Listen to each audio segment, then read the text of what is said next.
అలాగే ప్రయత్నం మానకూడదు. మేము ఏం నేర్చుకున్నామంటే అమంతరమక్షరం నాస్తి నాస్తి మూలమనౌషధం అయోగ్యో పురుషో నాస్తి యోజకస్తత్స దుర్లభ.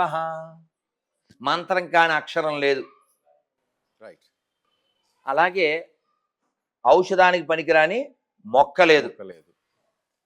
ఉపయోగం లేని పురుషుడు అంటే వ్యక్తి లేడు. కానీ ప్రాబ్లం ఏంటి? లాస్ట్లో రాశారు యోజకస్తత్స దుర్లభ. వాటిని ఎలా ఉపయోగించాలో తెలిసిన లీడర్స్ లేరు అని. లేకపోతే మీరు ఊహించారా, నేను ఊహించానా అయోధ్య 500 సంవత్సరాల సమస్య అసలు ఏమీ గొడవ లేకుండా పూర్తవుతుందని, ఇన్ని లక్షల కోట్ల మంది దర్శనం చేసుకుంటారని మనం ఊహించామా? దాని పేరు లాల్ చౌక్. మన జాతీయ జెండా ఎగరేయడానికి పెద్ద గొడవ అయిపోయేది.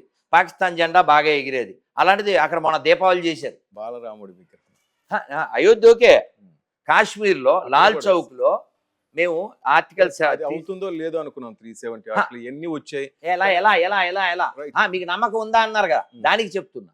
కాబట్టి మనం నిలబడితే అన్ని సాధ్యం.